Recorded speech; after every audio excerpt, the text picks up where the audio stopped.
কথা বললেন। আল্লাহ তাআলা সেই কথাও কোরআনুল কারীমের মধ্যে জানায় দেন।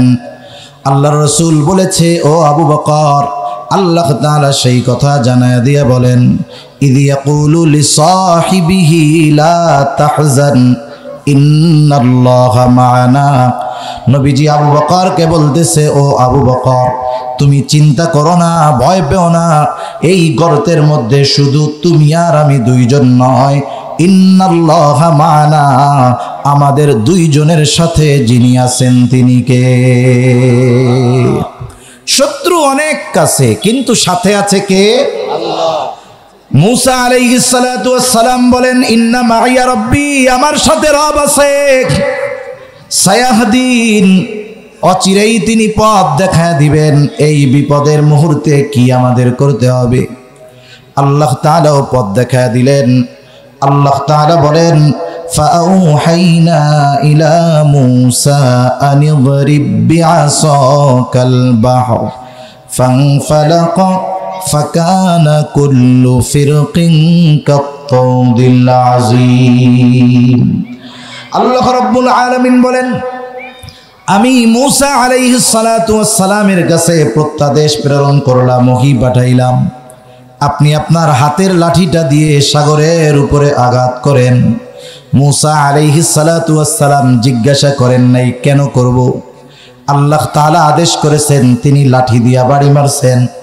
লাঠি দিয়ে বাড়ি মারার সাথে সাথে কি হলো?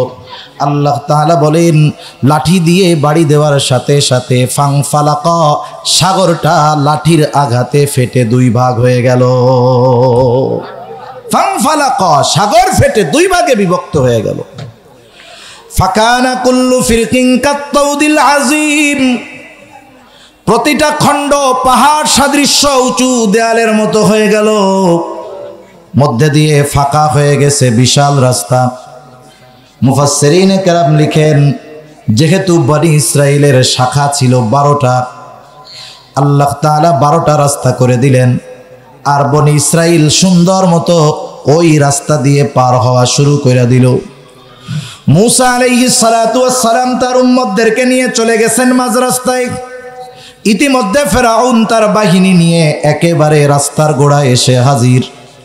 আল্লাহ রাব্বুল আলামিন সেই কথা আর এক জায়গায় বলেন, ওয়াজাওয়াজনা বিবানি ইসরাঈলাল বাহরা ফাআতবাআহুম ফিরআউনু বিজুনুদিহি বাগয়ান ওয়া আদওয়া। আল্লাহ তাআলা বলেন, আমি বনি ইসরাইলদেরকে সাগর পার করায় দিলাম। ফেরাউন তার সৈন্য সামন্ত সহ তাদেরকে হত্যা করার জন্য, সমূলে নির্মূল করার জন্য শত্রুতা পোষণ কইরা এইবার সে তার সৈন্য সামন্ত সহ ফাআতবাআহুম, তাদের পেছনে অনুসরণ করা শুরু করে দিল। ফেরাউন এইবার তার সৈন্য সামন্ত নিয়ে পথ চলতেছে দরিয়ার মাঝ দিয়া। ইতিমধ্যে মূসা আলাইহিস সালাতু ওয়াস সালাম তার উম্মতদেরকে নিয়ে পৌঁছায়া গেলেন অপর প্রান্তে। মূলত রাস্তা যাদের জন্য বানানো হয়েছে, রাস্তা ব্যবহার শেষ। এখন বলেন তো রাস্তার দরকার আছে নাকি? মাঝে মধ্যে যখন মেইন রোডের কাজ চলে, ব্রিজ বানায়, কালভার্ট বানায়, পাশ দিয়ে সাময়িক চলাচলের জন্য আর একটা বাইপাস রাস্তা বানানো হয়। বলেন তো মূল রাস্তার কাজ যদি কমপ্লিট হয়ে যায়, ওই বাইপাস রাস্তাটার কোনো দরকার আছে নাকি? বলেন তো ওই রাস্তার জন্য যদি এমপি সাহেবের কাছে সংস্কারের জন্য কিছু বাজেট চাওয়া হয়, দিবে নাকি?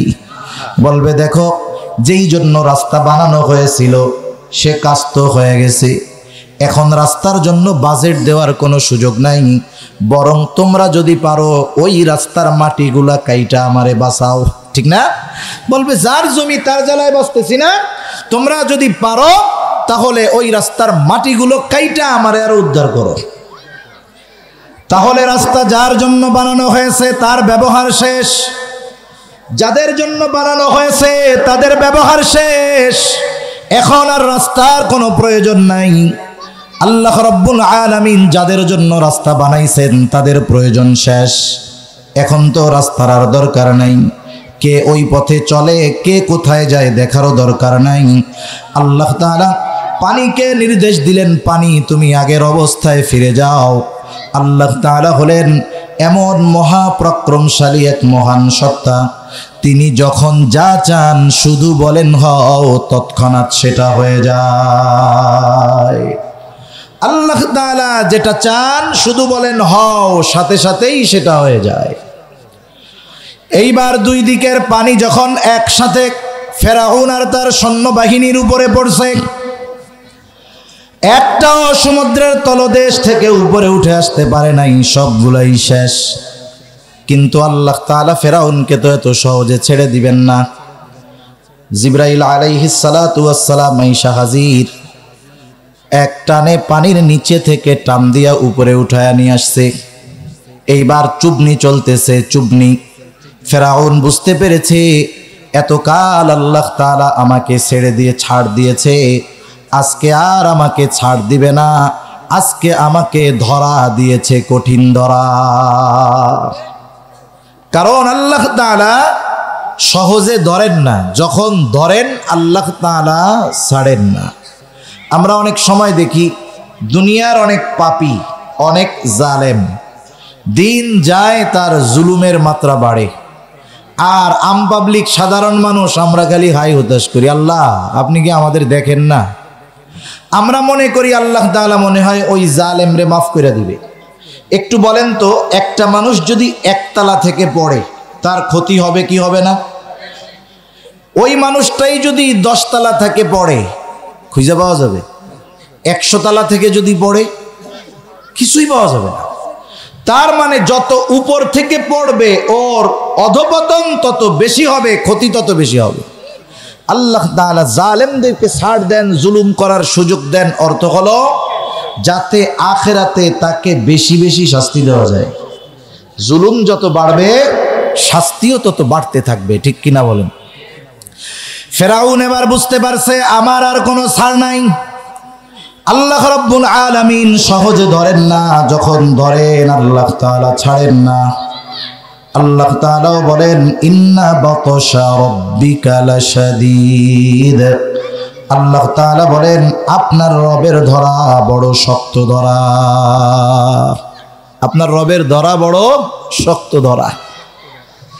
ফেরাউন বুঝতে পারছে যে আমাকে তো ধইরা বসছে, এখান থেকে আমার ক্ষমতায় আমার বাঁচার কোনো উপায় নাই। দুনিয়ার বড় বড় ইসলাম বিদ্বেষীও যখন জীবনের পড়ন্ত বেলায় চলে আসে তখন তারা আল্লাহ তাআলার কাছেই ফিরে যাওয়ার চেষ্টা করে। ফেরাউন বুঝতে পারছে আমার রবগিরি আর আজকে চলবে না, সব বাদ দিয়া আসল রবের কাছে ক্ষমা চাইতে হবে। ফেরাউন ঘোষণা দিছে, আল্লাহ তাআলা বলেন হাত্তা ইযা আদরাকাহুল গরকু ক্বালা আমানতু আন্নাহু লা ইলাহা ইল্লাল্লাযী আমানাত বিহি বানু ইসরাঈল ওয়া আনা মিনাল মুসলিমিন। যখন হাবুডুবু খাইতেছে ফেরাউন, এই ভলিউম ছাড়ো, এইখান থেকে টানে না, 4 আঙ্গুল দূর থেকে যদি আওয়াজ না টানে কথা বলা যায়? বলো তো তুমি। চাচা একটু এদিক চাপেন তো, 1 বিঘত দূর থেকে টানবে। তোমার এরকম বলতেছি আমার কষ্ট হয়, আওয়াজ তো ভালো, টানে না কেন? 4 আঙ্গুল যদি না টানে এটা কোনো কথা হইল? কি মিয়াদার বুঝাও, বুয়া কথা বুঝাও তোমরা।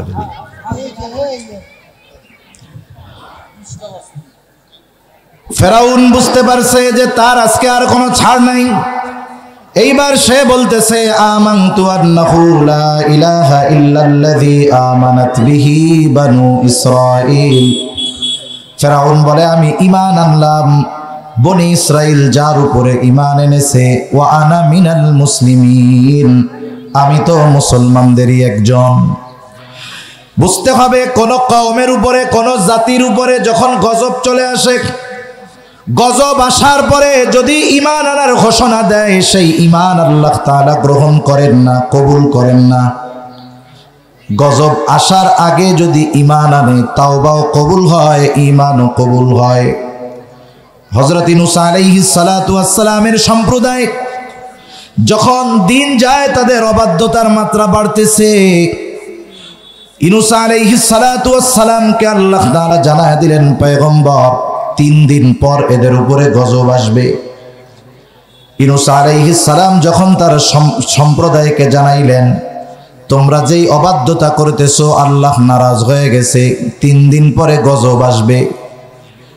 ওদের অবস্থা আগে যা ছিল তার চাইতে অবাধ্যতার মাত্র আরো বেড়ে গেল। ইউনূস আলাইহিস সালাতু ওয়াস সালামের সাথে তারা হাসি ঠাট্টা মশকরা শুরু করে দিল। এইভাবে 2 দিন পার হয়ে গেছে। ইউনূস আলাইহিস সালাতু ওয়াস সালাম দেখলেন গজবের খবর দেওয়ার পরে ওদের অবাধ্যতার মাত্রা আরো বাড়ছে। উনি চিন্তা করলেন আগামী দিন যেহেতু গজব চলেই আসবে, এদের যেই অবস্থা তাতে গজব থেকে এরা বাঁচতে পারবে না। অতীতে আল্লাহ তাআলা যখন কোনো সম্প্রদায়কে শাস্তি দেওয়ার ইচ্ছা করেছেন, ওই এলাকায় যত নবী রাসূল ছিল আল্লাহ রাব্বুল আলামিন আগে তাদেরকে নিরাপদ জায়গায় সরায় নিয়ে গেছেন। এরপরে আল্লাহ তাআলা গজব দিয়ে শারীকা লা ونشهد أن سيدنا وسندنا وحبيبنا وطبيبنا وأولانا ومولانا محمد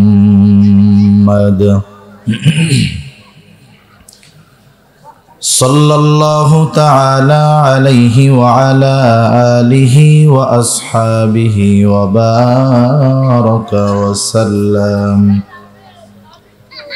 وبارك وسلم تسليما كثيرا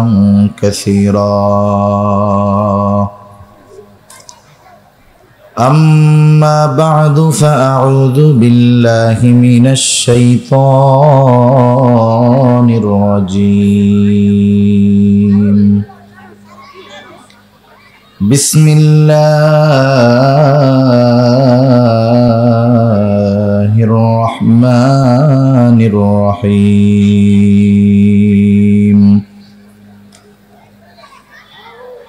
وإذ قال موسى لقومه يا قوم اذكروا نعمة الله عليكم إذ جعل فيكم أنبياء وجعلكم ملوكا وآتاكم ما لم يؤت أحدا من العالمين. يا قوم ادخلوا الأرض المقدسة التي كتب الله لكم ولا ترتدوا على أدباركم فتنقلبوا خاسرين. صدق الله العلي العظيم. اللهم صل على محمد وعلى آل محمد كما صليت على إبراهيم وعلى آل إبراهيم إنك حميد مجيد. اللهم بارك على محمد وعلى آل محمد كما باركت على إبراهيم وعلى آل إبراهيم إنك حميد مجيد. بلغ العلا بكماله كشف الدجى بجماله حسنت جميع خصاله صلوا عليه وآله.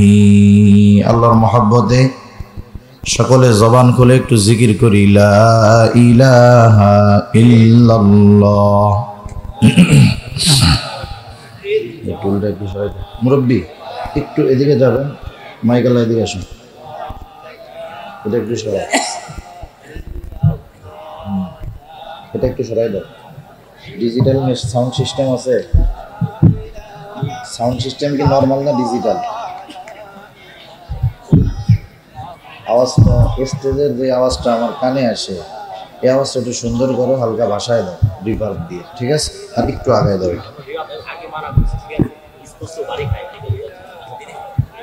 ইকো দিবা না, তুমি রিভার্ব দিবা। এটা আগায় দাও না।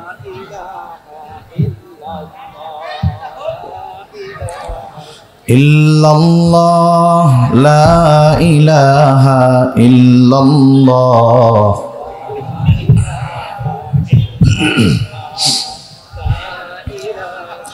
ইল্লাল্লাহ লা ইলাহা ইল্লাল্লাহ লা ইলাহা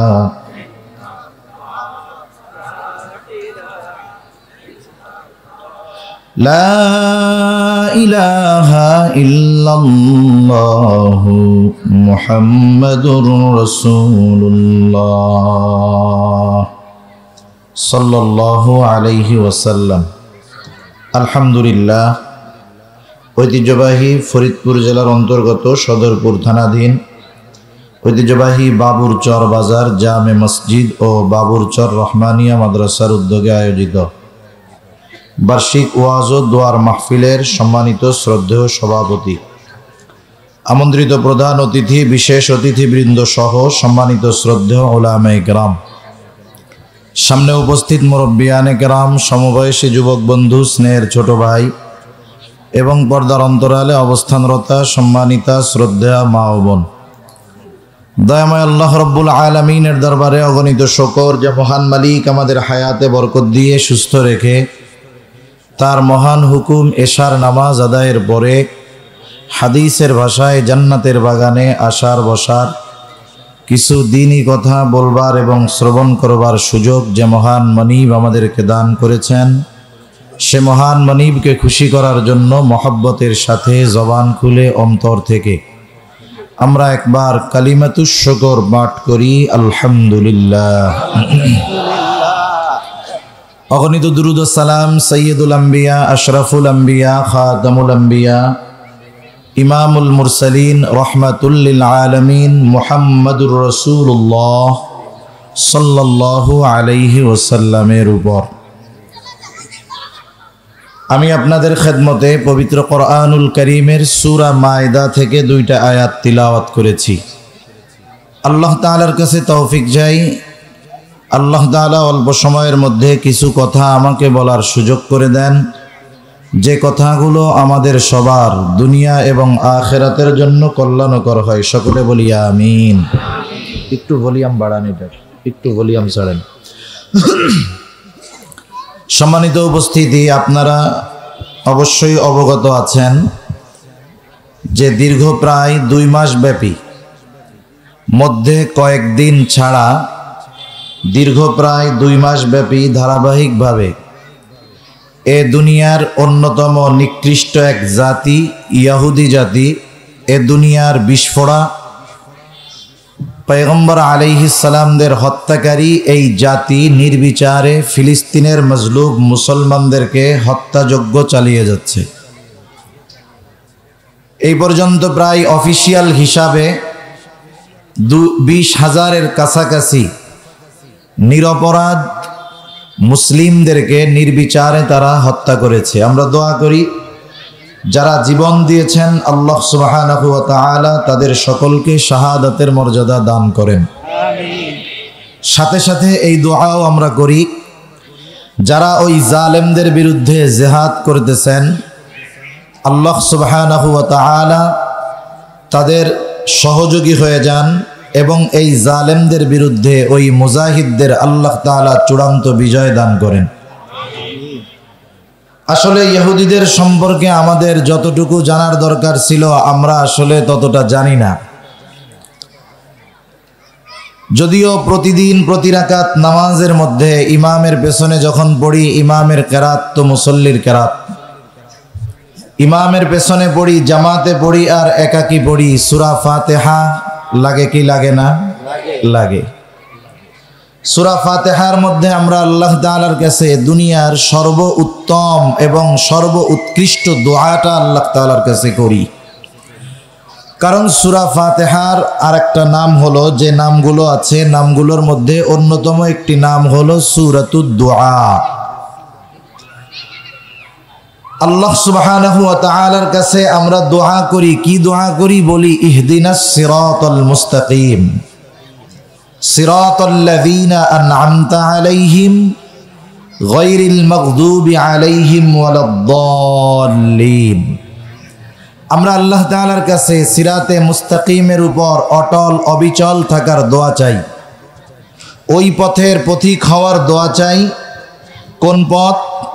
বলি আল্লাহ, যেই পথ আপনি আপনার অনুগ্রহ প্রাপ্তদেরকে দান করেছেন সেই পথ, ওই পথটা নয়। কাদের পথ নয়? বলি যে তাদের পথে আমাদের পরিচালিত কইরেন না। তারা কারা? যারা আপনার গজবপ্রাপ্ত পথভ্রষ্ট, এদের পথে আমাদেরকে পরিচালিত করিয়েন না। তাহলে আমরা অভিশপ্ত ও পথভ্রষ্ট তথা ইহুদি এবং খ্রিস্টানদের পথ থেকে আল্লাহ তাআলার কাছে দৈনিক প্রত্যেক নামাজের মধ্যেই পানাহ চাই, বাঁচতে চাই। ঠিক কিনা বলেন? এই অভিশপ্ত কারা? অভিশপ্ত হলো ইহুদি জাতি। কেন? তারা তাদের কথা কর্মের দ্বারা এমন এমন কিছু কথা এবং কর্ম তারা সম্পাদন করেছে, যার কারণে স্বয়ং আল্লাহ রব্বুল আলামিন তাদেরকে অভিশাপ দিয়েছেন, লানত দিয়েছেন। শুধু তাই না, নবী রাসূলগণও তাদেরকে অভিশাপ দিয়েছেন, লানত দিয়েছেন। এই অভিশপ্ত জাতি, যদিও গোটা দুনিয়ার জনসংখ্যার হিসাবে এদের সংখ্যা অনেক বেশি না, কিন্তু এই জাতি সর্বসাকুল্য 1 কোটি হবে, কম বেশি কিছু হতে পারে।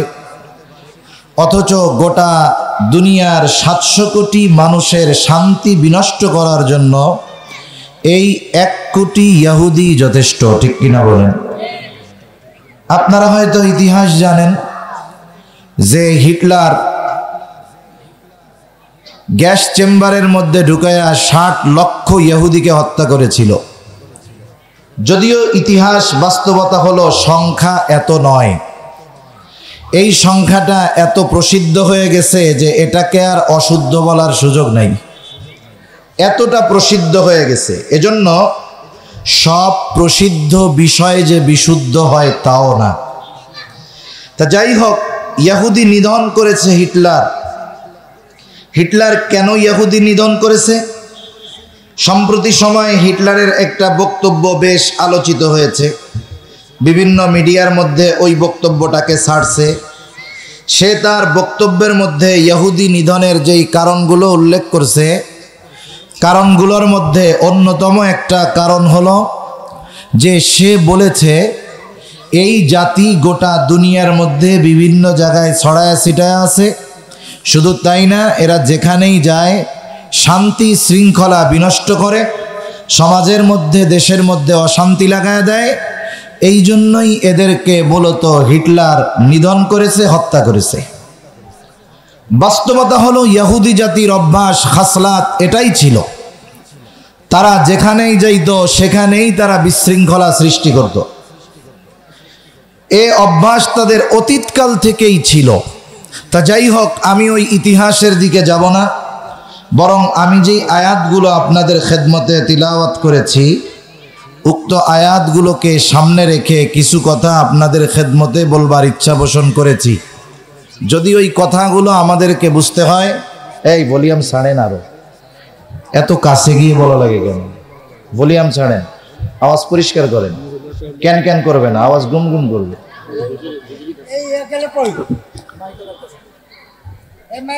শুরুতেই যদি কিছু কথা আমরা একটু খেয়াল দিয়ে বুঝি, তাহলে আমাদের পরবর্তী কথাগুলো বুঝতে সহজ হবে ইনশাআল্লাহ।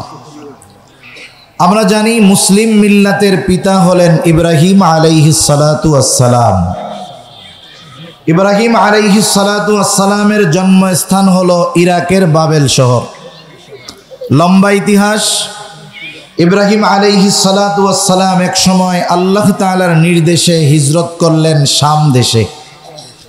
শাম বলতে যদিও আমরা বর্তমান সময়ে শুধু সিরিয়া বুঝি, কিন্তু শাম দ্বারা উদ্দেশ্য সিরিয়া ফিলিস্তিন উভয়টাই। এজন্য মুফাসসিরিনে কেরাম বলেন ইব্রাহিম আলাইহিস সালাতু ওয়াস সালাম হিজরত করেছেন শাম দেশ জেরুজালেমে। দীর্ঘকাল ব্যাপী ইব্রাহিম আলাইহিস সালাতু ওয়াস সালামের সন্তান হয় না। আল্লাহ তাআলার কাছে দোয়া করতেছেন রব্বি হাবলি মিনাস সলিহিন। দোয়া করতে করতে ৮৬ বছর বয়সে আল্লাহ তাআলা ইব্রাহিম আলাইহিস সালামের দ্বিতীয় স্ত্রী হাজেরার গর্ভে একটা সন্তান দান করলেন। সেই সন্তান দুনিয়ায় ভূমিষ্ঠ হলো, নাম রাখা হলো ইসমাঈল আলাইহিস সালাম। আল্লাহ তাআলার নির্দেশে হযরত ইব্রাহিম আলাইহিস সালাতু ওয়াস সালাম দুগ্ধপোষ্য শিশু ইসমাঈল আলাইহিস সালাম এবং তার মা হাজেরাকে নিয়ে আল্লাহ তাআলার নির্দেশে রওনা দিলেন। পথ চলা শুরু করলেন, কিন্তু এই পথ চলার শেষ কোথায় তিনি নিজেও জানেন না। যিনি জানেন তিনি কে? আল্লাহ। পথ চলতে চলতে উনি পৌঁছায় গেলেন বর্তমান বাইতুল্লাহ যেখানে, ওই জায়গায় বাইতুল্লাহর কাছে পৌঁছাইলেন। তখন নূহ আলাইহিস সালাতু ওয়াস সালামের প্লাবনের পরে, একটু কাছে নিয়ে কথা বলা যায়, নূহ আলাইহিস সালাতু ওয়াস সালামের প্লাবনের পরে বাইতুল্লাহ মোটামুটি ক্ষতিগ্রস্ত হয়েছে এবং ওই জায়গায় শুধু তখন কিছু বালুর উঁচু ঢিবি ছিল, আর কিছুই ছিল না। ওখানে ওনার গন্তব্য। এবার তিনি স্ত্রী এবং সন্তানকে কিছু খাবার আর পানি দিয়ে ফেরত চলে যাবেন। হাজেরা আলাইহিস সালাম জিজ্ঞাসা করলেন, আপনি আমাদেরকে এই জনমানবহীন প্রান্তরে নিজের ইচ্ছায় রেখে যাচ্ছেন নাকি এটা আল্লাহ তাআলার ইচ্ছা? ইব্রাহিম আলাইহিস সালাম বললেন, এটা আল্লাহ তাআলার ফয়সালা, আল্লাহ তাআলার সিদ্ধান্ত। তখন হাজেরা আলাইহিস সালাম বললেন, এই সিদ্ধান্ত যদি আল্লাহ তাআলার হয় তাহলে আমার আর আমার সন্তানের জন্য আল্লাহ তাআলাই যথেষ্ট। উনি চলে গেলেন। পরবর্তীতে ইব্রাহিম আলাইহিস সালামের ইসমাঈল আলাইহিস সালামের পায়ের আঘাতে জমজম কূপের সৃষ্টি করলেন আল্লাহ তাআলা। এই পানিকে কেন্দ্র করে ওখানে জনবসতি হলো। ইসমাঈল আলাইহিস সালাম ওই জায়গায় বিবাহ করলেন, ওখানেই তার বংশ বিস্তার হলো ওই মক্কার মধ্যে। ওনার থেকে নিয়ে ওনার পরে আর কোনো নবী ওনার বংশে আসে নাই, একেবারে শেষ নবী মুহাম্মাদুর রাসূলুল্লাহ সাল্লাল্লাহু আলাইহি ওয়াসাল্লাম ছাড়া। তাহলে ইব্রাহিম আলাইহিস সালামের প্রথম সন্তান ইসমাঈল আলাইহিস সালামের বংশে নবী হলেন একজন, তিনি হলেন শেষ নবী মুহাম্মাদুর রাসূলুল্লাহ সাল্লাল্লাহু আলাইহি ওয়াসাল্লাম। এর মাঝে আর কোনো নবী নেই। আল্লাহ তাআলা ইসমাঈল আলাইহিস সালাতু ওয়াস সালামের পরে ইব্রাহিম আলাইহিস সালামকে আরেকটা সন্তান দান করেছেন। ওই সন্তানের নাম হলো ইসহাক আলাইহিস সালাম। ইসহাক আলাইহিস সালামের সন্তানের নাম হলো ইয়াকুব আলাইহিস সালাম। ওনাদের অবস্থান হলো জেরুজালেমে তথা ফিলিস্তিন মসজিদুল আকসার আশপাশ এরিয়াটাকে ওল্ড জেরুজালেম সিটি বলা হয়। ওইখানে ওনার অবস্থান। ইয়াকুব আলাইহিস সালাতু ওয়াস সালামের সন্তান ছিলেন 12 জন। কয়জন? 12 জন। 12 জনের মধ্যে একজন হলেন হযরত ইউসুফ আলাইহিস সালাতু ওয়াস সালাম। ইয়াকুব আলাইহিস সালাতু ওয়াস সালামের আরেক নাম ছিল ইসরাঈল। এখান থেকেই বানি ইসরাঈল। তাহলে হযরত ইয়াকুব অথবা ইসরাঈল আলাইহিস সালামের 12 সন্তান, একজন হলো ইউসুফ আলাইহিস সালাম। 12 সন্তানের সবচাইতে বড় সন্তানের নাম ছিল ইয়াহুদা অথবা ইয়াহুজা। এখান থেকে আসছে ইহুদি গোত্র, বনি ইসরাঈলের ইহুদি গোত্র। ইয়াকুব আলাইহিস সালামের বড় সন্তানের নাম ছিল এইটা, ইয়াহুদা অথবা ইয়াহুজা। ইউসুফ আলাইহিস সালামের ইতিহাস আপনাদের জানা আছে, লম্বা ইতিহাস। আমি শুধু মূল কথাগুলো বলতেছি, পরবর্তী কথাগুলো বোঝার সহজার্থে। ইউসুফ আলাইহিস সালাতু ওয়াস সালাম যখন কুয়ার মধ্যে ফালায়া দিল বাহিরা, ওখান থেকে মিশরের বাজারে ওনাকে বিক্রয় করা হলো, খাদ্যমন্ত্রীর ঘরের গোলাম হলেন। এরপরে অপবাদ দিয়ে জেলখানায় পাঠানো হলো। একটা সময় সর্বশেষ পুরো মিশরের কর্তৃত্ব আল্লাহ তাআলা ইউসুফ আলাইহিস সালামকে দান করলেন।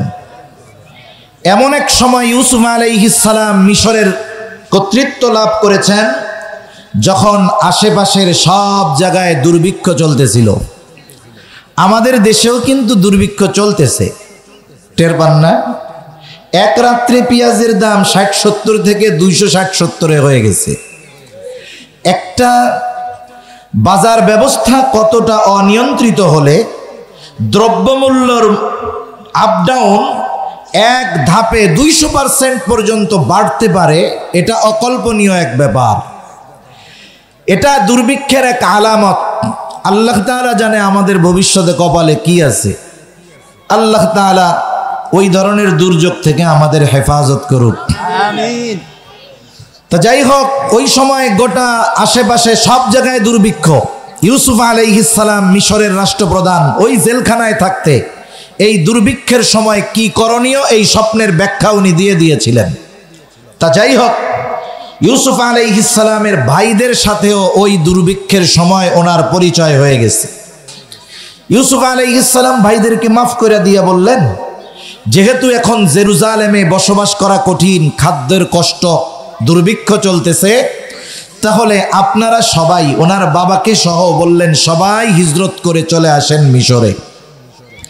ইয়াকুব আলাইহিস সালাতু ওয়াস সালাম তার পরিবার পরিজন, সন্তান সন্ততি সকলকে নিয়ে ফিলিস্তিন থেকে হিজরত করলেন মিশরে। বুঝে থাকলে একটা কথার একটু জবাব দিবেন। তাহলে বনি ইসরাইলদের পূর্বপুরুষের ভূমি ছিল ফিলিস্তিন, ওখান থেকে ওনারা হিজরত করেছেন কোথায়? মিশরে। ইউসুফ আলাইহিস সালামের সময় খুব ভালো মতো চলছে। আস্তে আস্তে বনি ইসরাইলরা যেই পর্যায়ে ছিল ডাউন হলো। কিপ্তি বংশ আস্তে আস্তে ক্ষমতা লাভ করতে শুরু করলো।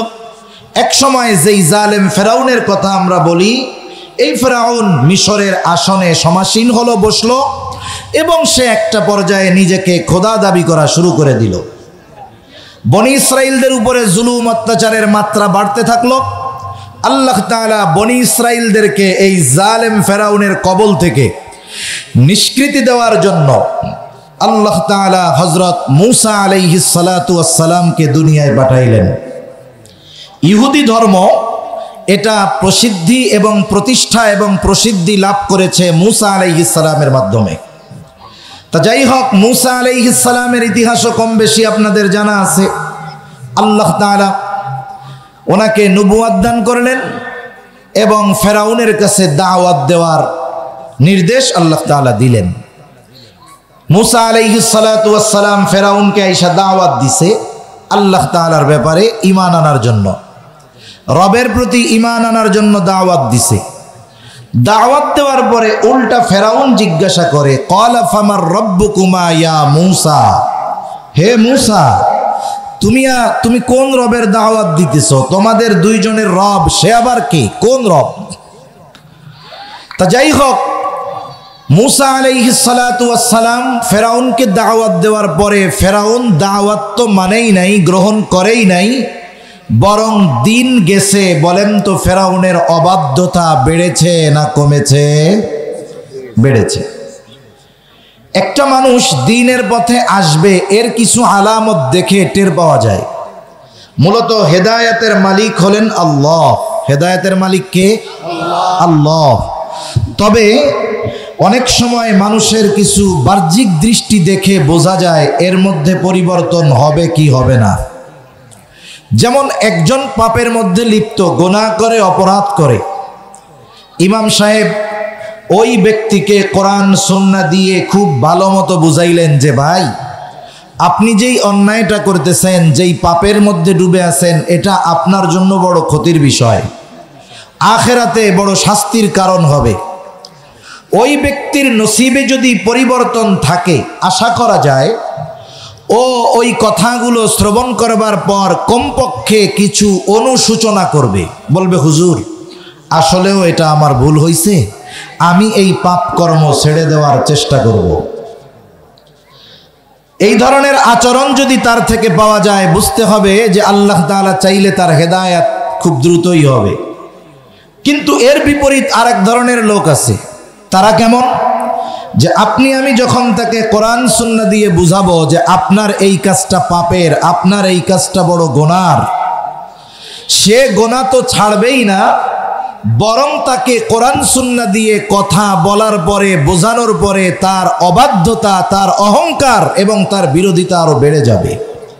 এরকম লোক তো সমাজে মনে হয় নাই, আছে না? আল্লাহ চাইলে হেদায়েত সম্ভব, কিন্তু বাহ্যিক দৃষ্টি বলে এই লোকটার হেদায়েত বড় কঠিন। ফেরাউনকে মূসা আলাইহিস সালাম দিনের যত দাওয়াত দেয়, যত বুঝায়, বলেন তা বেড়েছে না কমেছে? বেড়েছে। আল্লাহ তাআলা তো জানেন যে এর নসিবে হেদায়েত নাই। এখন আল্লাহ তাআলা মূসা আলাইহিস সালামকে নির্দেশ দিলেন, পয়গম্বর আপনি এক কাজ করেন, বনি ইসরাইলদেরকে নিয়ে রাতের বেলায় মিশর ছেড়ে চলে যান। আল্লাহ তাআলা চাইলেন এক নাম্বার এই জালেম ফেরাউনের জুলুম থেকে বনি ইসরাইলদেরকে আল্লাহ তাআলা নিষ্কৃতি দিবেন। 2 নাম্বার, বনি ইসরাইলদের পিতৃপুরুষের ভূমি ওই শাম দেশ তথা জেরুজালেম, ওই শহরের কর্তৃত্ব আল্লাহ তাআলা বনি ইসরাইলদের হাতে আবার তুলে দিবেন। কারণ ওই সময় দুনিয়ার মধ্যে অন্যতম উর্বর এক ভূমি ছিল ফিলিস্তিন, এই জেরুজালেম। আল্লাহ তাআলা চাইলেন এটা তাদেরকে ফিরাইয়া দেওয়া হবে। আল্লাহ তাআলার নির্দেশে মূসা আলাইহিস সালাম রাতের বেলায় বনি ইসরাইলদেরকে নিয়ে পথ চলা শুরু করলেন। কোন পথে যাবেন, কোন দিক দিয়ে যাবেন, সব কিছুর দিক নির্দেশনা যিনি দিয়ে দিলেন তিনি কে? আল্লাহ। পথ চলতে চলতে মূসা আলাইহিস সালাম তার উম্মতদেরকে নিয়ে পৌঁছায়া গেলেন লোহিত সাগরের পাড়ে। রাতের আধার এখনো কাটে নাই। মূসা আলাইহিস সালামের উম্মতেরা চিন্তা করতেছে, সাগরটা পাড়ি দিতে পারলেই তো বেঁচে গেলাম, জালেমের হাত থেকে বেঁচে গেলাম, নতুন এক সূর্য আমাদের জন্য উদিত হবে। দিনের আলোর অপেক্ষা করতেছে তারা। ইতিমধ্যে ফেরাউনের কাছেও খবর চলে গেছে যে ফেরাউন, মূসা কিন্তু তার উম্মতদেরকে নিয়ে মিশর ছেড়ে চলে যায়, শত্রু হাত ছাড়া হয়ে গেল। মুফাসসিরিনে কেরাম লিখেন 6 লক্ষ সশস্ত্র সৈন্য নিয়ে ফেরাউন বনি ইসরাইলদেরকে সমূলে নির্মূল করার উদ্দেশ্যে তাদের পেছনে অনুসরণ করা শুরু করলো। এবার রাতের আধার কেটে গেছে, দিনের আলো ফুটে উঠছে। একদল আরেক দলকে দেখতে পাইতেছে। একদিকে সাগর, ফেরাউন সুন্দর মতো 3 দিক দিয়ে ঘিরে বনি ইসরাইলদেরকে আক্রমণ করার প্ল্যান নিচ্ছে। হয়তো আমার আর আমার সৈন্যদের অস্ত্রের আঘাতে ওরা শেষ হবে, না হয় সমুদ্রের পানিতে ডুবে ওরা খতম হবে, বাঁচার কোনো উপায় ওদের নাই। বনি ইসরাইলেরা এই অবস্থা যখন দেখছে, ওরা বলা শুরু করছে, মূসা আপনি কি করলেন, আমরা তো শেষ। এতকাল তো যাই হোক বাইচা তো ছিলাম, আজকে তো বাঁচার আর কোনো উপায় নাই। ওই অবস্থা কি হলো আল্লাহ তাআলা কোরআনুল কারীমের মধ্যে বলেন, আল্লাহ তাআলা বলেন, ফালাম্মা তারাআল জামআনি ক্বালা আসহাবু মূসা ইন্না লামুদরাকুন। আল্লাহ রাব্বুল আলামিন বলেন, যখন এক দল অপর দলকে দেখতে পাইল, ক্বালা আসহাবু মূসা ইন্না লামুদরাকুন।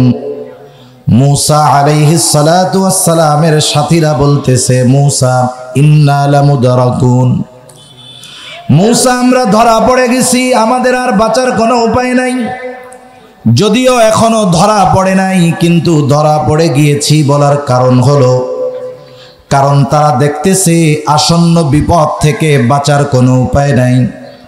তাদের সাথে যে যুদ্ধ করব, আমাদের সাথে তো অস্ত্র নাই, আমরা যে পালায়া যাব, পালায়া যাওয়ারও কোনো পথ নাই।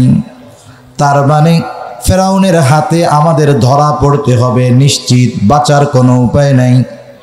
এই জন্য মূসা আলাইহিস সালাতু ওয়াস সালামের সাথীরা বলতেছে, মূসা ইন্না লামুদরাকুন, আমরা ধরা পড়ে গিয়েছি। এখনো কিন্তু ধরা পড়ে নাই, কিন্তু আসন্ন বিপদের ভয়াবহতা অনুধাবন করে বলতেছে ধরা পড়ে গিয়েছি। মূসা আলাইহিস সালাতু ওয়াস সালাম হলেন বনি ইসরাইলদের নেতা। প্রত্যেকটা নবী হলো বাস্তবে তার উম্মতের নেতা। নেতার কাজ হলো তার অনুসারীরা যখন কোনো বিষয়ে ভয় পায়, ভীত হয়ে যায়, সাহস হারা হয়ে যায়, নেতা তার বক্তব্যের মাধ্যমে তার অনুসারীদেরকে আবার উদ্দীপ্ত করে তোলে। এমন বক্তব্য দেয় মনে হয় আমাদের সামনে যদি পাহাড়ও চলে আসে আমরা এটারে প্রতিরোধ করে ফেলব। মূসা আলাইহিস সালাতু ওয়াস সালাম দাঁড়ায় গেলেন, বক্তব্য দিলেন। তারা বলল ইন্না লামুদরাকুন, আমরা ধরা পড়ে গিয়েছি। আর মূসা আলাইহিস সালাতু ওয়াস সালাম প্রথমেই বললেন কাল্লা, কখনোই নয়, আমরা ধরা পড়ব না, এখনো পড়ব না, পরেও পড়ব না। তার মানে আমাদেরকে কখনোই ফেরাউন ধরতে পারবে না। বনি ইসরাইলেরা হয়তো প্রশ্ন করতে পারতো, মূসা কি বলেন ধরা পড়ব না? শত্রু এত কাছে, যুদ্ধ করার জন্য আমাদের কাছে কোনো অস্ত্র নাই, সাগর পাড়ি দেওয়ার জন্য কোনো ব্যবস্থা নাই, কেমন করে আপনি বলেন ধরা পড়ব না? কেমন যেন এই প্রশ্নটা করার আগে মূসা আলাইহিস সালাম জবাব দিয়ে বলেন, শোনো, ওদের কাছে যত অস্ত্র থাক, লোকবল থাক, শক্তি থাক, ওরা সংখ্যায় আমাদের থেকে যত বেশি হোক না কেন, ওদের কাছে যত কিছু থাকুক না কেন, কোনো অসুবিধা নেই, ধরা পড়ব না। এর কারণ হলো ইন্না মাইয়া রব্বি, আমার সাথে আমার রব আছে। রব যার সাথে আছে, দুনিয়ার সব যদি তার বিরুদ্ধে চলে যায় কোনো টেনশন নাই।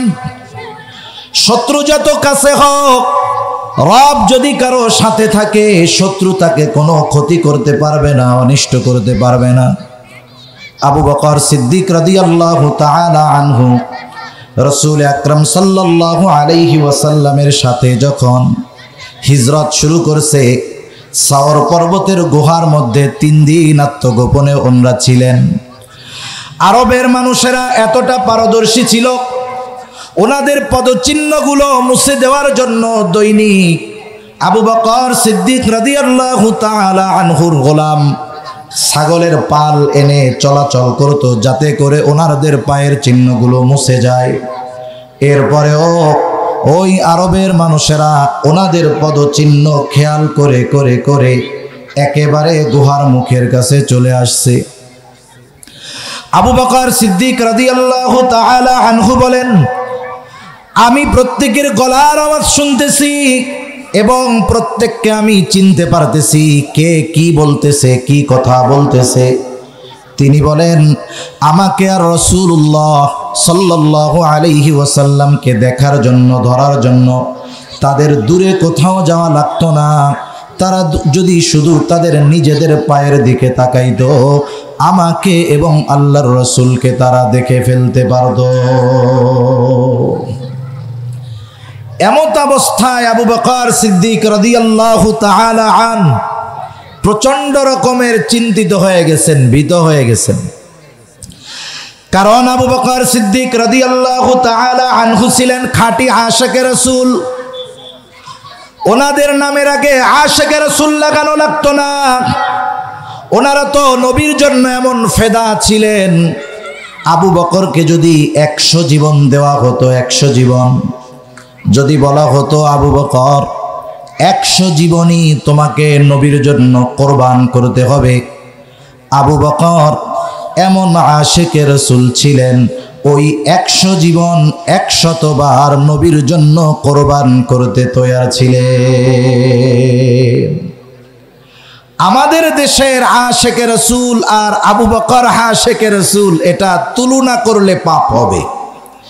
তুলনা করার জন্য 19, 20, 15, 20 হলেও চলে। যার সাথে তুলনা করারই সুযোগ হয় না, ওই আশিকে রাসূলের সাথে বর্তমান সময়ের নামধারী ভুয়া আশিক রাসূলদের তুলনাই তো করতে গেলে পাপ হবে, ঠিক কিনা? আবু বকরের চেহারায় চিন্তার ছাপ নিজের জন্য নয়, বরং রাসূলুল্লাহর জন্য। নবীজি বুঝতে পারলেন আবু বকর চিন্তিত ভীত। নবীজি তখন আবু বকরকে সান্ত্বনা দিয়ে যে কথা বললেন, আল্লাহ তাআলা সেই কথাও কোরআনুল কারীমের মধ্যে জানায় দেন।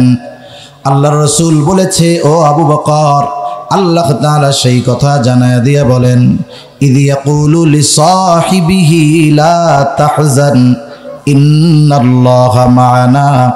নবীজি আবু বকরকে বলতেছে, ও আবু বকর, তুমি চিন্তা করো না, ভয় পেও না, এই গর্তের মধ্যে শুধু তুমি আর আমি দুইজন নয়, ইন্নাল্লাহা মা'ানা, আমাদের দুইজনের সাথে যিনি আছেন তিনি কে?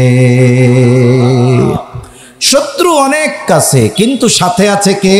আল্লাহ। মুসা আলাইহিস সালাতু ওয়াস সালাম বলেন, ইন্না মাইয়া রাব্বি, আমার সাথে রব আছে, সায়াহদিন, অচিরেই তিনি পথ দেখায় দিবেন। এই বিপদের মুহূর্তে কি আমাদের করতে হবে? আল্লাহ তাআলাও পথ দেখায় দিলেন।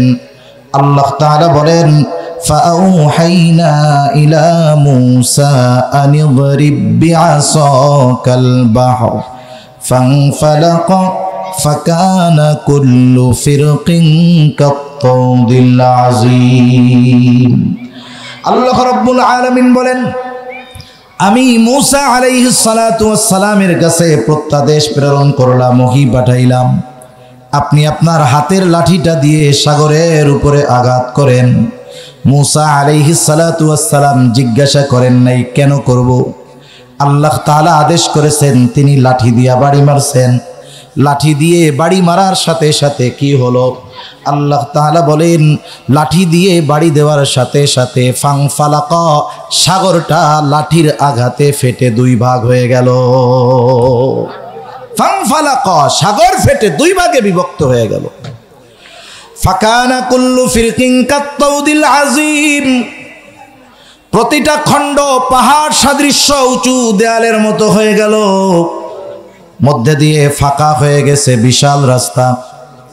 মুফাসসিরিনে কেরাম লিখেন, যেহেতু বনি ইসরাইলের শাখা ছিল 12টা, আল্লাহ তাআলা 12টা রাস্তা করে দিলেন। আর বনি ইসরাইল সুন্দর মতো ওই রাস্তা দিয়ে পার হওয়া শুরু করে দিল। মুসা আলাইহিস সালাতু ওয়াস সালাম তার উম্মতদেরকে নিয়ে চলে গেছেন মাঝ রাস্তায়। ইতিমধ্যে ফেরাউন তার বাহিনী নিয়ে একেবারে রাস্তার গোড়ায় এসে হাজির।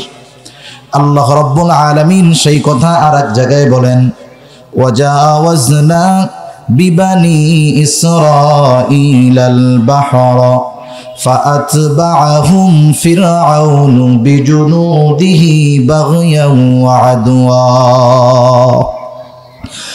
আল্লাহ তাআলা বলেন, আমি বনি ইসরাইলদেরকে সাগর পার করায় দিলাম।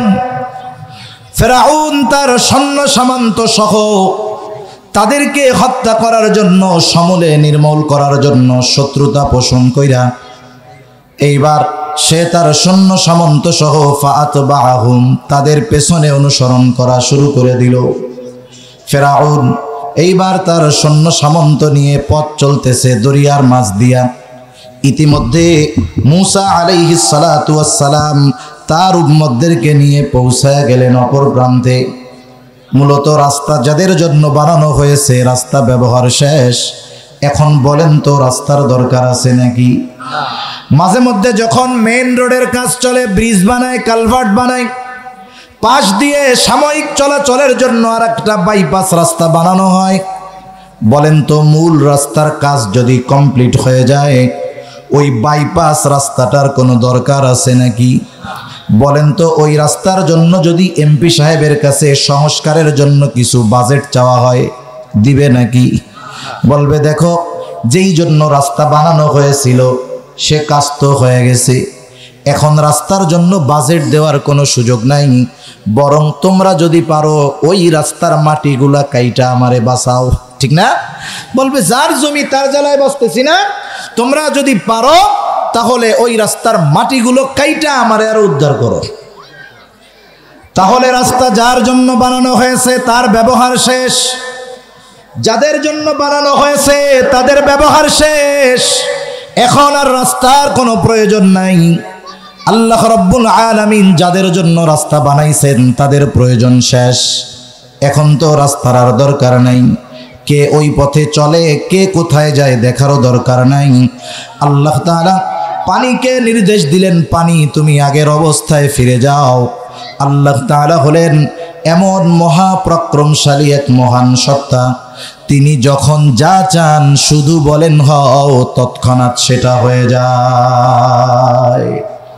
আল্লাহ তাআলা যেটা চান শুধু বলেন হও, সাথে সাথেই সেটা হয়ে যায়। এইবার দুই দিকের পানি যখন একসাথে ফেরাউন আর তার সৈন্যবাহিনীর উপরে পড়ছে, একটাও সমুদ্রের তলদেশ থেকে উপরে উঠে আসতে পারে নাই, সবগুলাই শেষ। কিন্তু আল্লাহ তাআলা ফেরাউনকে তো এত সহজে ছেড়ে দিবেন না। জিবরাইল আলাইহিস সালাতু ওয়াস সালাম আইসা হাজির, এক টানে পানির নিচে থেকে টান দিয়া উপরে উঠায়া নিয়ে আসছে। এইবার চুবনি চলতেছে, চুবনি। ফেরাউন বুঝতে পেরেছে এতকাল আল্লাহ তাআলা আমাকে ছেড়ে দিয়ে ছাড় দিয়েছে, আজকে আর আমাকে ছাড় দিবে না, আজকে আমাকে ধরা দিয়েছে, কঠিন ধরা। কারণ আল্লাহ তাআলা সহজে ধরেন না, যখন ধরেন আল্লাহ তাআলা ছাড়েন না। আমরা অনেক সময় দেখি দুনিয়ার অনেক পাপী, অনেক জালেম, দিন যায় তার জুলুমের মাত্রা বাড়ে, আর আম পাবলিক সাধারণ মানুষ আমরা খালি হাই হতাশ করি, আল্লাহ আপনি কি আমাদের দেখেন না? আমরা মনে করি আল্লাহ তাআলা মনে হয় ওই জালেমরে মাফ করে দিবে। একটু বলেন তো, একটা মানুষ যদি একতলা থেকে পড়ে তার ক্ষতি হবে কি হবে না? ওই মানুষটাই যদি 10 তলা থেকে পড়ে খুঁজে পাওয়া যাবে? 100 তলা থেকে যদি পড়ে কিছুই পাওয়া যাবে না। তার মানে যত উপর থেকে পড়বে ওর অধপতন তত বেশি হবে, ক্ষতি তত বেশি হবে। আল্লাহ তাআলা জালেমদেরকে ছাড় দেন, জুলুম করার সুযোগ দেন, অর্থ হলো যাতে আখিরাতে তাকে বেশি বেশি শাস্তি দেওয়া যায়। জুলুম যত বাড়বে শাস্তিও তত বাড়তে থাকবে, ঠিক কিনা বলেন? ফেরাউন এবার বুঝতে পারছে আমার আর কোনো ছাড় নাই। আল্লাহ রাব্বুল আলামিন সহজে ধরেন না, যখন ধরেন আল্লাহ তাআলা ছাড়েন না। আল্লাহ তাআলাও বলেন ইন্না বাতশা রাব্বিকা লাশাদীদ। আল্লাহ তাআলা বলেন আপনার রবের ধরা বড় শক্ত ধরা, আপনার রবের ধরা বড় শক্ত ধরা। ফেরাউন বুঝতে পারছে যে আমাকে তো ধইরা বসছে, এখান থেকে আমার ক্ষমতায় আমার বাঁচার কোনো উপায় নাই। দুনিয়ার বড় বড় ইসলাম বিদ্বেষীও যখন জীবনের পড়ন্ত বেলায় চলে আসে তখন তারা আল্লাহ তাআলার কাছেই ফিরে যাওয়ার চেষ্টা করে। ফেরাউন বুঝতে পারছে আমার রবগিরি আর আজকে চলবে না, সব বাদ দিয়া আসল রবের কাছে ক্ষমা চাইতে হবে। ফেরাউন ঘোষণা দিছে, আল্লাহ তাআলা বলেন হাত্তা ইযা আদরাকাহুল গরকু ক্বালা আমানতু আন্নাহু লা ইলাহা ইল্লাল্লাযী আমানাত বিহি বানু ইসরাঈল ওয়া আনা মিনাল মুসলিমিন। যখন হাবুডুবু খাইতেছে ফেরাউন, এই ভলিউম ছাড়ো, এইখান থেকে টানে না, 4 আঙ্গুল দূর থেকে যদি আওয়াজ না টানে কথা বলা যায়? বলো তো তুমি। চাচা একটু এদিক চাপেন তো, 1 বিগত দূর থেকে টানবে। তোমার এরকম বলতেছি আমার কষ্ট হয়, আওয়াজ তো ভালো, টানে না কেন? 4 আঙ্গুল যদি না টানে এটা কোনো কথা হইল? কি মিয়াদার বুঝাও, বুয়া কথা বুঝাও তোমরা।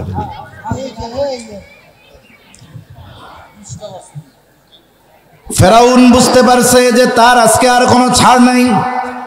এইবার সে বলতেছে আমানতু আন্নাহু লা ইলাহা ইল্লাল্লাযী আমানাত বিহি বানু ইসরাঈল। ফেরাউন বলে আমি ঈমান আনলাম বনি ইসরাইল যার উপরে ঈমান এনেছে, ওয়া আনা মিনাল মুসলিমিন, আমি তো মুসলমানদেরই একজন। বুঝতে হবে কোন কওমের উপরে, কোন জাতির উপরে যখন গজব চলে আসে, গজব আসার পরে যদি ঈমান আনার ঘোষণা দেয়, সেই ঈমান আল্লাহ তাআলা গ্রহণ করেন না, কবুল করেন না। গজব আসার আগে যদি ঈমান আনে তাওবাও কবুল হয়, ঈমানও কবুল হয়। হযরত ইউনূস আলাইহিস সালাতু ওয়াস সালামের সম্প্রদায় যখন দিন যায় তাদের অবাধ্যতার মাত্রা বাড়তেছে, ইউনূস আলাইহিস সালাতু ওয়াস সালামকে আল্লাহ তাআলা জানায় দিলেন, পয়গম্বর 3 দিন পর এদের উপরে গজব আসবে। ইউনূস আলাইহিস সালাম যখন তার সম্প্রদায়কে জানাইলেন, তোমরা যেই অবাধ্যতা করতেছো আল্লাহ নারাজ হয়ে গেছে, 3 দিন পরে গজব আসবে। ওদের অবস্থা আগে যা ছিল তার চাইতে অবাধ্যতার মাত্রা আরো বেড়ে গেল। ইউনূস আলাইহিস সালাতু ওয়াস সালামের সাথে তারা হাসি ঠাট্টা মশকরা শুরু করে দিল। এইভাবে 2 দিন পার হয়ে গেছে। ইউনূস আলাইহিস সালাতু ওয়াস সালাম দেখলেন গজবের খবর দেওয়ার পরে ওদের অবাধ্যতার মাত্রা আরো বাড়ছে। উনি চিন্তা করলেন, আগামী দিন যেহেতু গজব চলেই আসবে, এদের যেই অবস্থা তাতে গজব থেকে এরা বাঁচতে পারবে না। অতীতে আল্লাহ তাআলা যখন কোনো সম্প্রদায়কে শাস্তি দেওয়ার ইচ্ছা করেছেন, ওই এলাকায় যত নবী রাসূল ছিল আল্লাহ রাব্বুল আলামিন আগে তাদেরকে নিরাপদ জায়গায় সরায় নিয়ে গেছেন। এরপরে আল্লাহ তাআলা গজব দিয়েছেন। হযরত ইউনূস আলাইহিস সালাতু ওয়াস সালাম অতীতের এই বিষয়টাকে সামনে রেখে আল্লাহ তাআলার পক্ষ থেকে নির্দেশনা আসার আগে উনি নিজে এই সিদ্ধান্ত নিয়ে এলাকা ছেড়ে চলে গেলেন। যেই দিন রাতে গজব আসবে ওই দিন সকালবেলায় ইউনূস আলাইহিস সালাতু ওয়াস সালামের সম্প্রদায় ইউনূস আলাইহিস সালাতু ওয়াস সালামের বাড়িতে গিয়ে খুঁজতেছে যে কোথায় ইউনূস আলাইহিস সালাম। কারণ ইউনূস আলাইহিস সালামের সম্প্রদায়ের একটা অভ্যাস ছিল যে ওরা প্রতিদিন সকালবেলায় ইউনূস আলাইহিস সালামের বাড়িতে যাইতো আর তাকে কষ্ট দিত। ওই দিন সকালবেলায় গিয়ে দেখে দরজা আটকানো, বাড়িতে কেউ নাই। ওরা চিন্তা করে, যুগের পর যুগ আমরা ইউনূসের সাথে এমন আচরণ করেছি, কখনো ইউনূস আমাদেরকে ছেড়ে চলে যায় নাই। 3 দিন পরে গজব আসার ঘোষণা দিয়েছে, আর কিছু সময় গড়ে বাকি আছে। এখন কেন সে এলাকায় নাই, ঘরে নাই? কয়েকজনকে পাঠাইছে যে আশেপাশে একটু খুঁজে এসো, দেখো কোথাও ইউনূস আলাইহিস সালামকে দেখা যায় কিনা। সকলে গিয়ে আশপাশ থেকে খোঁজ খবর নিয়া বলে ইউনূস আলাইহিস সালামের কোনো খবর নাই, কোথাও কেউ দেখে নাই। এইবার ওদের অন্তরের মধ্যে ভীতি সঞ্চার হলো। চিন্তা করতেছে, ইউনূস যেহেতু এলাকা ছেড়ে চলে গেছে, অবশ্যই মনে হয় আমাদের উপরে আল্লাহ তাআলার গজব আসবে। অন্তরের ভিতরে ভয় সৃষ্টি হয়ে গেছে। এইবার সকলে একত্রিত হয়ে তাদের ওই খারাপ কর্মকাণ্ডের জন্য তওবা করেছে, ঈমান এনেছে। গজব আসার আগে ঈমান আনার ঘোষণা দেওয়ার কারণে আসন্ন গজবটা আল্লাহ তাআলা তাদের উপর থেকে উঠায় নিয়ে গেছে। তাহলে ইউনূস আলাইহিস সালামের সম্প্রদায় আযাব গজব আসার আগে ঈমান আনছে, ঈমান কবুল হয়েছে, আর গজব তো ঈমানদারের উপরে আসবে না, সেহেতু আল্লাহ তাআলা গজব উঠায় নিল। কিন্তু বলেন তো, ফেরাউন কি আযাব আসার আগে ঈমান এনেছে নাকি আযাব আসার পরে? বলেন তো, ফেরাউনের ঈমান কবুল হবে নাকি? আল্লাহ তাআলা ফেরাউনের ঈমান কবুল করেন নাই, বরং ফেরাউনের লাশটাকে সংরক্ষণ করে রেখেছেন, যাতে ফেরাউনের পরবর্তীতে যারা দুনিয়ায় আসবে, ক্ষমতার মোহে পড়ে যারা ইসলাম বিদ্বেষী হবে, যারা ইসলাম এবং মুসলমানদের বিরুদ্ধে আচরণ করবে, তাদের পরিণতি কি করতে পারে আল্লাহ তাআলা এর একটা নিদর্শন হিসাবেই আল্লাহ তাআলা ফেরাউনের দেহকে সংরক্ষণ করেছে। এই হলো অবস্থা। যে কথা বলার জন্য বললাম, ফেরাউন যখন সমুদ্রের মধ্যে হাবুডুবু খায়া মরার মতো অবস্থা, ওই সময় সমুদ্রের অপর পারে দাঁড়ায়া মূসা আলাইহিস সালাম আর তার উম্মতেরা ফেরাউনের এই করুণ পরিণতি দেখতেছে নিজ চোখে। বলেন, এই অবস্থা যারা নিজেদের চোখে দেখছে, যে যার হাত থেকে বাঁচার জন্য একটু আগে আমরাই চিন্তায় বিভোর ছিলাম, কেমনে বাঁচবো, আল্লাহ তাআলা ওই জালেমের হাত থেকে আমাদের বাঁচাইলেন। শুধু বাঁচাইলেন তা না, ওই জালেমকেও আমাদের চোখের সামনে শেষ করে দিলেন। বলেন তো এই দৃশ্য দেখবার পর বনি ইসরাইলীদের আল্লাহ এবং মূসা আলাইহিস সালাম তথা তাদের নবীর উপর আস্থা ভরসা সর্বোচ্চ থাকার দরকার ছিল কি ছিল না? ছিল। কিন্তু আফসোস, এরা তো সেই বিলাইয়ের লেজের মতো, যতই তেল দিয়ে টানেন লাস্টে গিয়ে বাঁকা হয়ে যাবে। মূসা আলাইহিস সালাতু ওয়াস সালামের উম্মতেরা এই দৃশ্য দেখছে। আল্লাহ তাআলার প্রথম ইচ্ছা পূরণ হলো যে তিনি বনি ইসরাইলদেরকে ফেরাউনের কবল থেকে নিষ্কৃতি দেওয়াই দিলেন। এইবার দ্বিতীয় ইচ্ছা, ওই জেরুজালেম সুজলা সুবলা শস্য শ্যামলা, ওই সময়ের দুনিয়ার সবচাইতে দামি ভূমিটা তাদেরকে দিয়ে দেওয়া হবে। কেমন এক সুযোগ!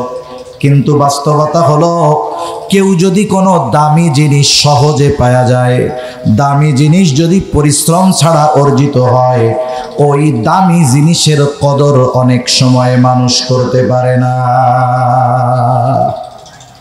আল্লাহ তাআলা চাইলেন যে ওই ভূমি তো তাদের দিয়েই দিব, তবে একটু কষ্ট করে ওই ভূমির মালিকানা তাদের পেতে হবে। এজন্য হযরত মূসা আলাইহিস সালাতু ওয়াস সালামকে জানায়া দিলেন, এই ভূমির মালিকানা অর্জনের জন্য আপনাদের ওই ভূমিতে যারা এখন শাসন করতেছে তাদের বিরুদ্ধে জিহাদ করতে হবে। জিহাদ ফরজ করে দিলেন আল্লাহ তাআলা। মুফাসসিরিনে কেরাম লিখেন, ওই সময় জেরুজালেমের শাসনে ছিল আমালিকা গোত্র, তারা খুব বীর বাহাদুর ছিল। মূসা আলাইহিস সালাতু ওয়াস সালাম বনি ইসরাইলের 12 গোত্র থেকে 12 জন প্রতিনিধিকে পাঠায় দিলেন, যাও জেরুজালেম শহরের খোঁজ খবর নিয়ে আসো। ওই 12 জন চলে গেছে খোঁজ খবর নেওয়ার জন্য। শহরের দরজা দিয়ে শুধুমাত্র ঢুকছে, ওই আমালিকা গোত্রের একজন তাকায় দেখে, কিরে এই লোকগুলাকে তো আমাদের অপরিচিত মনে হয়। একজন মানুষ বনি ইসরাইলের ওই 12 জনকে একাই বেঁধে বাদশার কাছে নিয়ে চলে গেছে। একজন বেঁধে ফেলছে 12 জনকে। বাদশার দরবারে নেওয়ার পরে বাদশাহ সভাসদদের সাথে আলোচনা করতেছে কি করা যায়, এদেরকে ছেড়ে দিব নাকি হত্যা করে ফেলবো। কয়েকজন জবাব দিল, বাদশাহ আপনি এদেরকে ছেড়ে দেন, কারণ হলো এরা যদি আমাদের এই রাজ্য দখল দেওয়ার ইচ্ছা থাকে, এরা 12 জন গিয়ে যখন তাদের গোত্রের কাছে গিয়ে আমাদের শক্তি সামর্থ্যের কথা বলবে, তখন ওরা আমাদের বিরুদ্ধে যুদ্ধ করার সাহস করবে না। ছেড়ে দিলে উপকার হবে, ছেড়ে দেন। বাদশাহ ওই 12 জনকে ছেড়ে দিছে। 12 জন গিয়ে মূসা আলাইহিস সালাতু ওয়াস সালামের কাছে সব হালত বর্ণনা করছে। বলছে যে এলাকা তো সুন্দর, সব কিছু ঠিক আছে, কিন্তু ওরা এত শক্তিশালী যে আমাদের 12 জনকে ওদের একজনই প্যাকেট করে ফেলছে। তা মূসা আলাইহিস সালাতু ওয়াস সালাম বললেন, শোনো, এক কাজ করো, ওই দেশ যে সুন্দর, সব কিছু ভালো, এটা তোমরা তোমাদের সবার গোত্রের কাছে গিয়ে বলবা, কিন্তু খবরদার ওরা যে এত শক্তিশালী এই কথাটা গোপন রাখবা, বলবা না। 2 জন ছাড়া বাকি 10 জন তাদের গোত্রের কাছে গিয়ে বলতেছে যে মিয়া, মূসা আলাইহিস সালাম তোমাকে যাইতে কইতেছে ওই জেরুজালেম, জানো ওরা কেমন শক্তিশালী, আমরা 12 জন গেছিলাম, একজনেই প্যাকেট করে ফেলছে। এমনিতে ওরা যুদ্ধ করতে চায় না, আর যখন শুনছে একজন 12 জনকে প্যাকেট করে দিছে, তখন ওরা গদ বাইদা বসছে যে আমরা এখানে বসলাম তো আর নড়ব না।